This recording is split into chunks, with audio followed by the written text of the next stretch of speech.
Balik lagi bersama gua Kemal. Di podcast kali ini gua ngundang temen gua. Dia satu jurusan dengan gua, satu kelas juga, satu kampus juga, yaitu Kavi. Halo guys.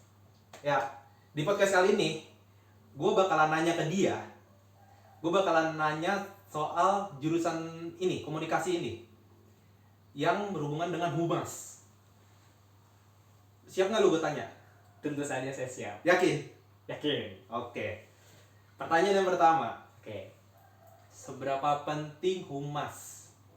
Seberapa penting humas? Iya. Jadi sebelum gua ngejawab, dikarenakan kita kan masih tahap pembelajaran nih. Iya. Oke, nggak apa-apa. Jadi kalau emang jawaban saya kurang memuaskan atau salah ya kita mohon maaf terlebih dahulu gitu ya kan Mal ya. Iya, benar. Nah jadi menurut gue sendiri nih, Oke. peran humas itu sangat vital sekali. Wih, vital seperti apa tuh? Vital karena namanya humas itu bisa dikatakan sebagai penghubung antara suatu perusahaan dengan masyarakat tersebut. Oke. Kayak gitu bisa dikatakan to bridge, jadi menjembatani. Oh iya. Nah, sebagai contoh misalkan ada suatu perusahaan atau masyarakat yang ingin mengkomplain misalkan ke suatu perusahaan ini, jadi bisa disampaikan melalui si praktisi humas tersebut. Iya. Kayak gitu Mal. Makanya gue bilang kalau misalkan antara si humas ini bisa miskomunikasi antara humas ke masyarakat atau si humas itu kepada perusahaannya, itu bakal yang ada malah kacau. Makanya gue bilang ini sangat vital tuh seperti itu Mal. Oke. Oke, sekarang gimana misalnya si perusahaan tersebut mendapatkan suatu masalah dan masyarakat tidak menerima perusahaan tersebut? Gimana cara humasnya untuk si masyarakatnya percaya lagi sama perusahaan tersebut? Oke. Kalau menurut gue pribadi, jadi misalkan katakanlah ya ada sebuah perusahaan misalkan pabrik roti lah. Iya. Ya. Jadi kita sebagai produsen roti misalkan pasti kan pemasaran kita kan kita sebarluaskan lah misalkan ya, misalkan se-daerah Bogor gitu. Nah ketika kita sebarluaskan roti tersebut, ada konsumen yang membeli, tapi tiba-tiba misalkan dia sakit perut atau apa gitu kan. Ya, keracunan misalnya. Ya, katakanlah seperti itu. Jadi dia pasti bakal komplain ke perusahaan kita. Perusahaan tersebut lah. Jadi yang pertama menurut gue nih yang bakal dilakukan oleh humas itu dia bakal menguji laboratorium terlebih dahulu. Nah, sebelum menguji laboratorium tersebut, pasti barang-barang yang udah kita keluarkan tersebut kayak roti bakal kita tarik semua. Ya. Semuanya bakal kita tarik, kita uji riset. Oke. Kenapa orang tersebut itu bisa keracunan atau diare atau apa?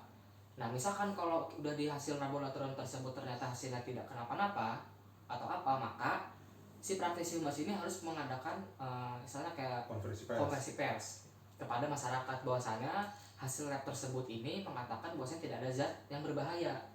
Mungkin saja bisa jadi sebelum orang tersebut makan roti dia makan yang pedas-pedas dulu atau apa, jadi mengakibatkan diare. Bisa. Jadi seperti itu menurut gue solusi supaya si perusahaan itu tidak, reputasinya itu tidak buruk di mata masyarakat. Jadi dengan cara menarik produknya terlebih dahulu, kemudian diadakan uji lab, hasilnya baru kita konversi pers kepada masyarakat, kita jelaskan. Jadi seperti itu, karena nggak setiap masalah itu tuh dari si perusahaan tersebut. Nggak setiap kayak gitu. Jadi gitu sih malah menurut jawaban gua. Oke. Sekarang lu ada pengen pertanyaan nggak buat gua? Ada sih. Apa coba? Oke, tapi lu yakin bisa jawab nih? Insya Allah gua bisa, insya Allah. Tapi seputar tentang humas juga. Iya, nggak apa-apa, silakan. Coba. Menurut lu gimana? Iya. Gimana caranya supaya menjadi humas yang baik? Oke, menurut gua gimana caranya menjadi humas yang baik? Kalau menurut gua tuh menjadi humas yang baik itu yang pertama kita harus lihat wilayah tersebut. Oke.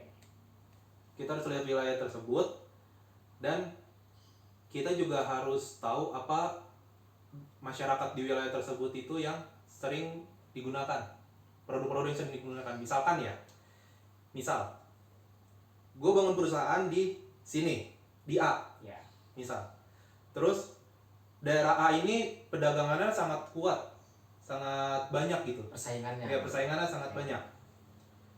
Nah, gue juga lihat di masyarakat tersebut itu lebih jual belinya itu barang apa, barang atau makanan apa. Jadi gue harus lihat dulu seperti itu. Kalau misalnya ibaratnya makanan mie lah misalnya, mie instan, berarti gue juga harus jual mie instan dong, tapi yang lebih baik dari perusahaan-perusahaan yang lain. Ada perbedaan. Iya, ada perbedaan.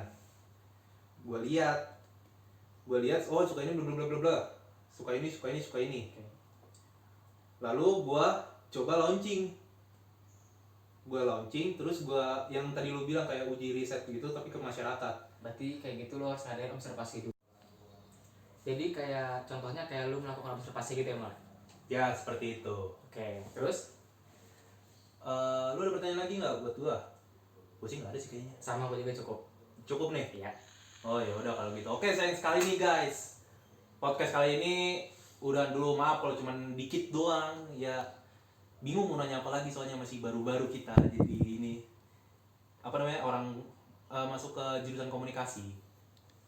Kita harus masih banyak belajar lagi. Iya, harus masih banyak belajar lagi, benar. Oke, sekian dari podcast kali ini. Bye bye.